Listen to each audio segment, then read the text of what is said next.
Sa bawat organizations, may mga specific na key persons na nagpo-function at may mga specific tasks and responsibilities na kanilang ginagawa at ginagampanan sa mga iba't ibang organizations. At ang mga key persons na ito ay merong kanilang sari-sariling responsibilities and at the same time, tasks na kailangang i-accomplish at may mga specific requirements para sa kanila upang mapabilang sa mga organizations at institutions. Kasama na din dito ang guidance office o care centers ng iba't ibang mga institutions, particularly sa mga schools. Ngayon, sino-sino nga ba ang mga key persons o tinatawag natin na guidance personnel under the guidance office? Ano ang kanilang roles, responsibilities, at ano ang mga qualifications para ang isang tao o ang isang professional ay mapabilang sa key personnel under the guidance office na nagpo-provide ng guidance services? Hi! My name is Arkin. I'm a registered guidance counselor and registered psychometrician. And today we are going to talk about the different members of the guidance personnel. Ang bawat members ng guidance personnel ay may sari-sariling responsibilities, tasks, and duties na dapat gawin at dapat magampanan sa guidance office. Ngayon, sino-sino nga ba ang members ng guidance personnel and ano ang kanilang mga key roles and responsibilities in providing different guidance and counseling services? Now, disclaimer para dito sa video na ito. Ang mababanggit ko members ng guidance personnel ay base sa libro ni Imelda Villar na Empowering Lives through Comprehensive Guidance Programs. Na bawat institutions may kanya-kanyang adaptation at nomenclature para sa iba't ibang personnels na ito. So kung hindi man ito ang magiging pangalan or hindi ito ang tawag sa inyo pero you are functioning as the same, you can comment down in the comment section para malaman din natin at malaman ng ibang viewers natin kung ano nga ba yung iba't ibang nomenclature para sa mga designations na ito. O ngayon, simulan muna natin sa kauna-unahang guidance personnel under the guidance office. First guidance personnel is the guidance director. Ang guidance director ang nagsisilbing head ng guidance office that supervises and monitors the implementation of the guidance program sa isang institution. Siya din ang nagsisilbing supervisors ng lahat ng members ng guidance personnel in making sure that they are functioning and being able to cater the clients that needed the different guidance and counseling services. Bukod dito, ang iba't iba pang role ng guidance director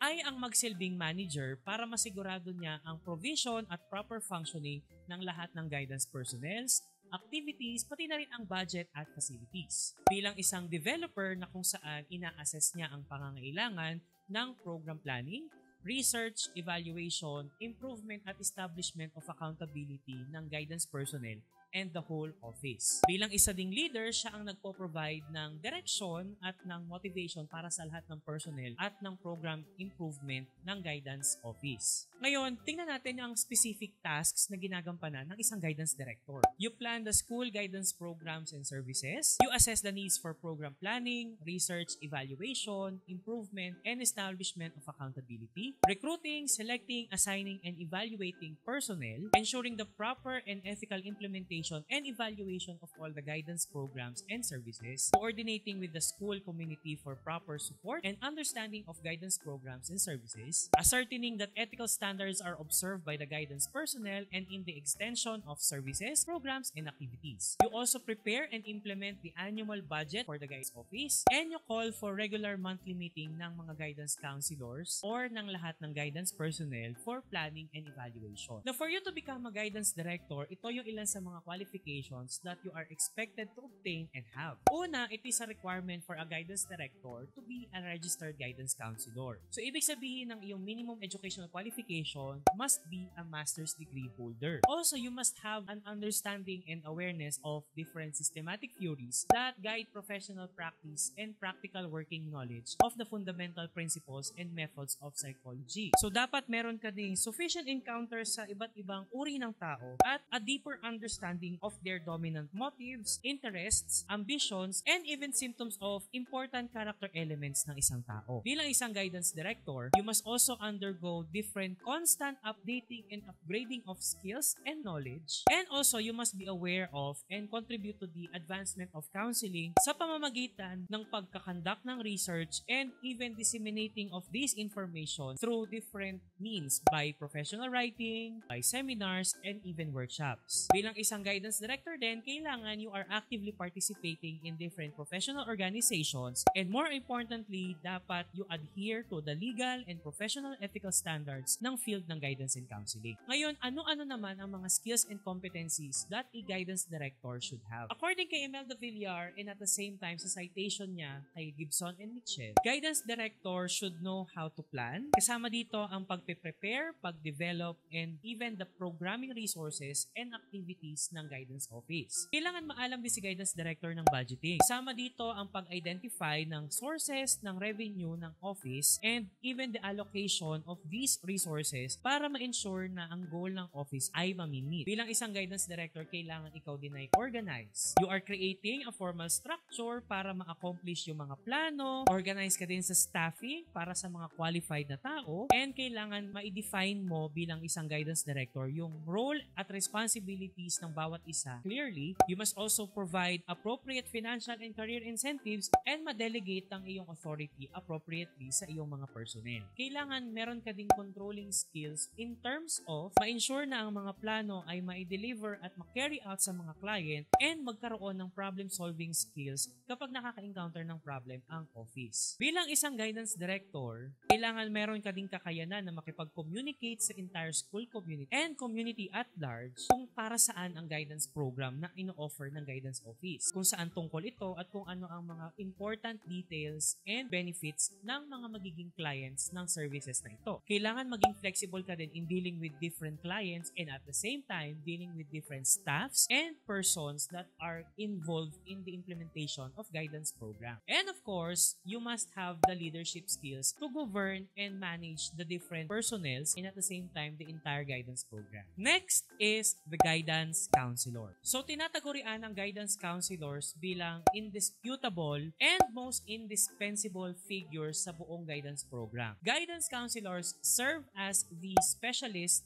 ng iba't ibang guidance and counseling services that are being provided para sa mga clients. Now, according kay Imelda Villar, merong 5 C's na tinatawag on what the guidance counselor must function. Ito ang tinatawag na counselor, coordinator, consultant, conductor of activities, and change agent. Now, bilang isang counselor, ang aim ng isang guidance counselor ay makapag-provide ng help sa mga tao na ma-overcome ang kanilang mga obstacles sa kanilang personal, educational, social, and emotional challenges. So bilang isang counselor, ang responsibility natin is to provide a warm, trusting, confidential working relationship para sa ating mga clients. Para ma-assist din ng counselor ang kanyang client in self-acceptance and understanding of their situation, ma-enhance ang decision-making and problem-solving skill ng isang client. So ang guidance counselor can provide these services through a one-to-one working relationship or in a small group approach. Bilang isang coordinator naman, ang guidance counselor identifies and assigns different tasks na kailangang ma-accomplish ng guidance office by other person or an agency, and ma-organize ng isang guidance counselor ang lahat ng aspeto ng task and responsibilities na ito para ma-meet ang goal ng office. So as a coordinator, ang responsibility ng guidance counselor is to become a liaison between the client and the different service providers na kailangan ni client para makakolect sila ng information or ng recommendations and makapag-disseminate ng information and provide necessary services para sa clients. Bilang isang consultant naman, guidance counselor serves as an objective party. So, tinitingnan niya yung sitwasyon ng client without a bias and at the same time provides information para sa mga parties involved in a particular circumstance or situation wherein the guidance counselor is being tapped as a service provider and as a consultant. Siya ang nagpo-provide ng assistance to these people who are involved in certain circumstances. Siya din ang naghahanap ng iba't ibang alternatives for the clients and nagbibigay din siya ng idea on how to develop certain skills so that the clients and the members could effectively work on a particular outcome na kailangan nilang ma-identify and ma-accomplish. Bilang conductor of activities, ang guidance counselor carefully plans and organize certain activities and programs ng guidance office so it could give a proper outcome para sa mga nag-a-avail at nag-a-ask ng help through these guidance programs. Ang guidance counselor also conducts different activities that promote clients' positive movement and change sa kanilang buhay. Pwede rin siya magsulat ng iba't ibang ibang materials or references para magkaroon ng awareness ang mga tao about the different guidance services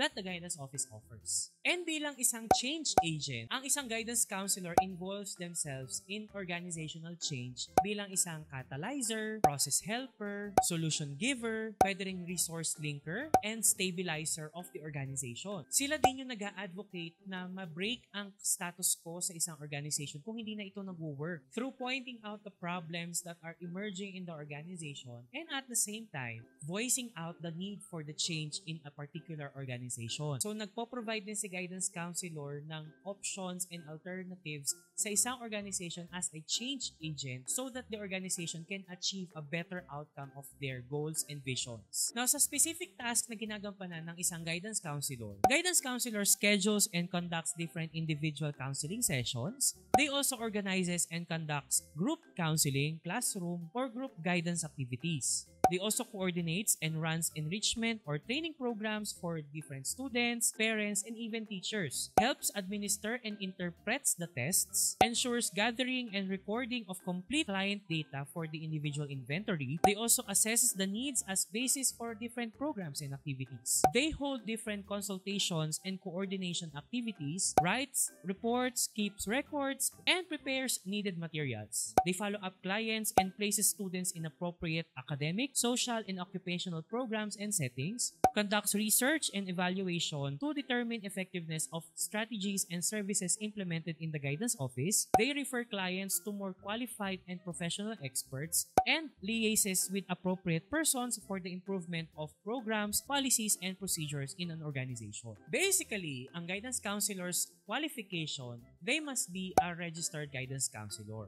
In addition to that, guidance counselors, according to Imelda Villar, guidance counselors should possess a knowledge and thorough familiarity sa iba't ibang theories that are related to developmental and social aspects of a person. Kailangan meron ding appropriate understanding and awareness ang isang guidance counselors sa concepts ng different theories related to counseling, career and decision-making, consultation, program development and models, and evaluation. Kasama na din dito ang iba't ibang techniques that are included in these theories. Siyempre, ang guidance counselor should also have a deeper knowledge and understanding of different situations and development of a particular person. Kailangan din siyang constantly updating and upgrading their skills and of course, active member of a particular organization. So, syempre, pagdating sa skills and competencies ng isang guidance counselor, kailangan well-versed ang isang guidance counselor sa iba't ibang theories under the guidance and counseling profession, such as counseling theories, career theories, program evaluation, test administration, and interpretation. Bilang isang guidance counselor, you must also have specific traits that one can possess as a professional. Marami tayong iba't ibang traits that are being associated in becoming a guidance counselor, such as empathic ability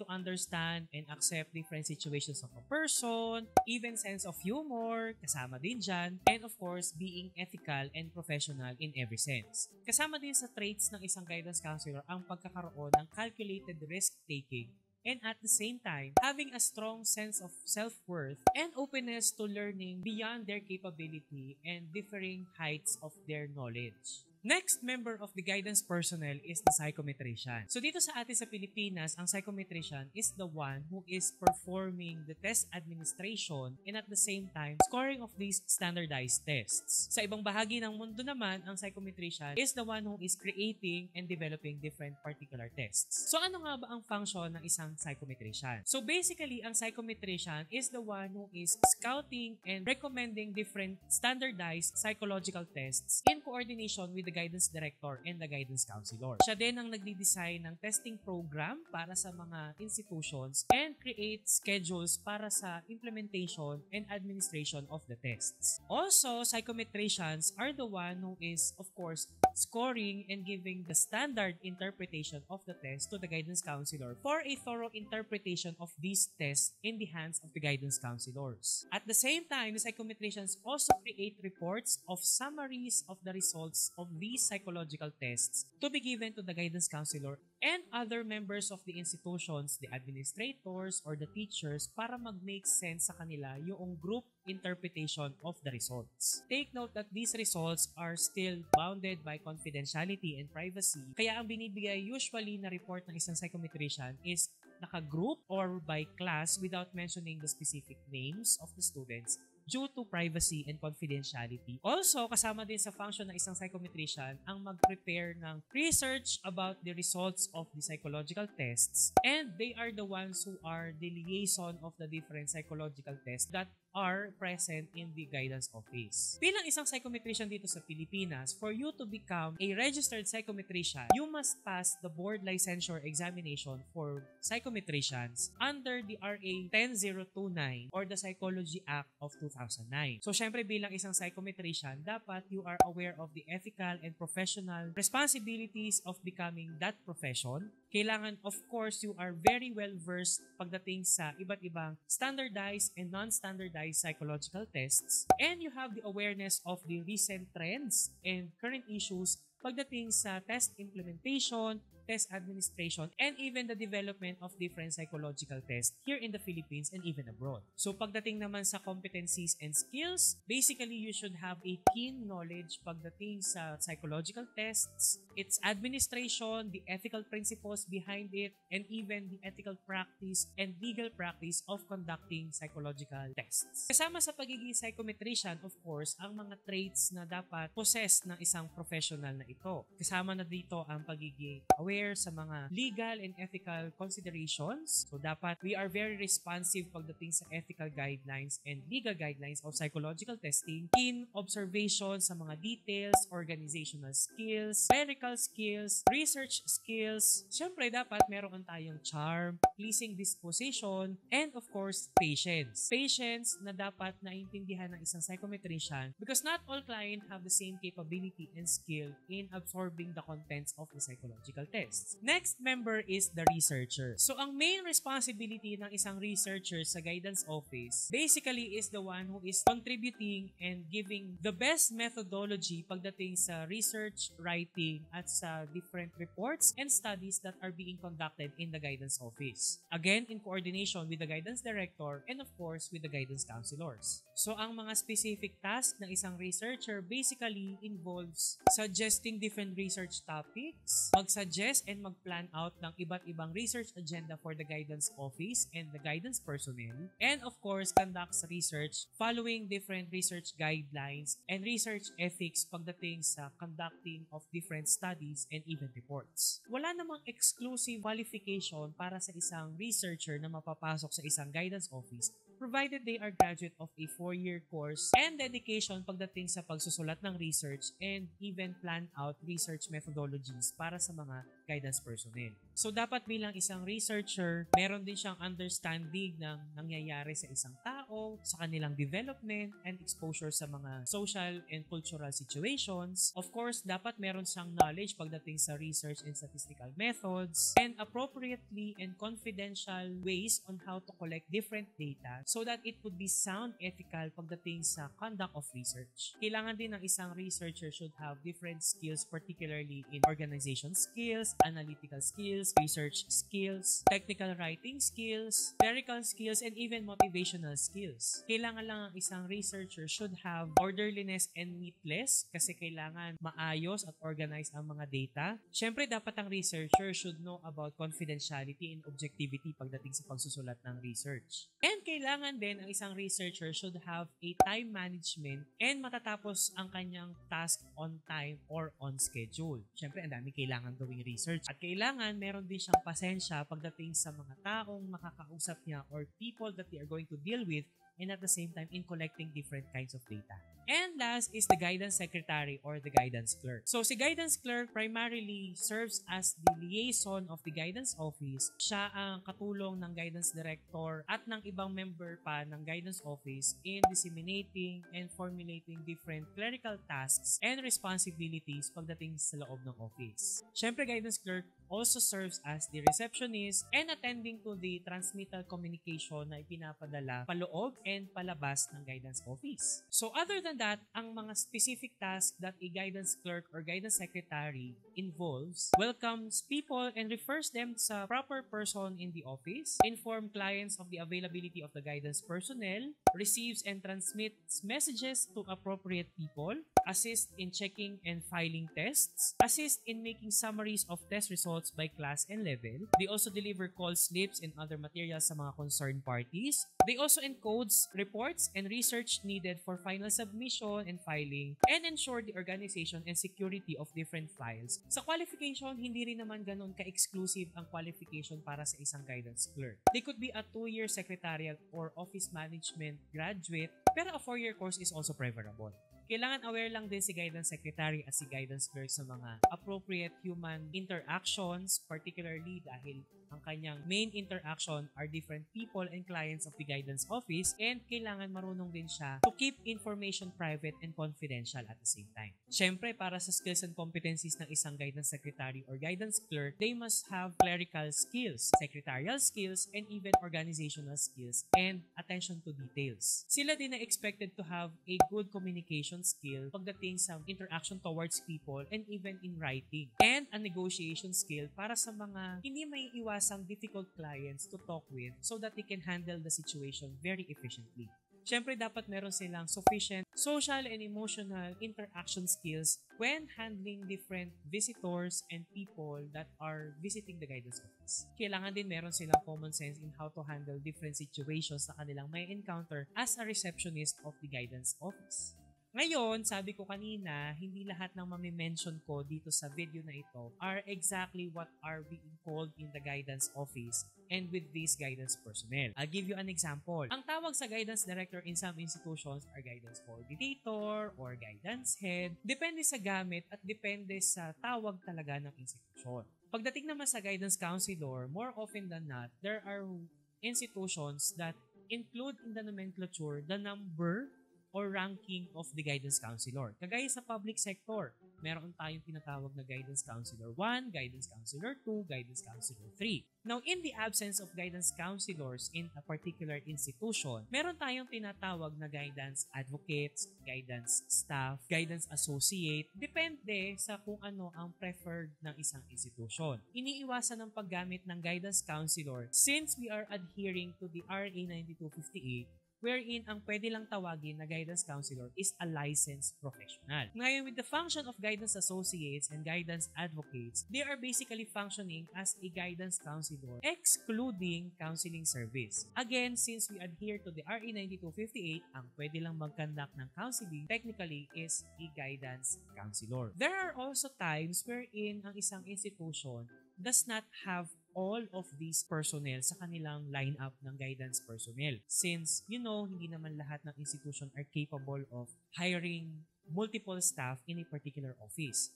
So sometimes, the guidance counselor is also serving as the psychometrician of the institution. Guidance director sometimes also serve as a guidance counselor in a particular level dahil nga meron pa rin tayong nai-encounter na professional scarcity sa ating bansa. Minsan din, si psychometrician also serves as the secretary of the particular office kasi nga, hindi naman lahat ng pagkakataon meron tayong opportunity na magkaroon ng separate talagang tao na magfa-function nung role or responsibility na yon. But ideally, in a particular organization or institution, mahalaga na merong separate people who are functioning as those particular personnel na nabanggit natin. Kasi, para maiwasan ang dual relationship and dual functioning sa isang office o sa isang institution. Para makapag-focus din ang personnel sa specific role na kanyang gagampanan since hindi lang naman isa ang kanyang task or responsibility na kailangan gawin. Diba?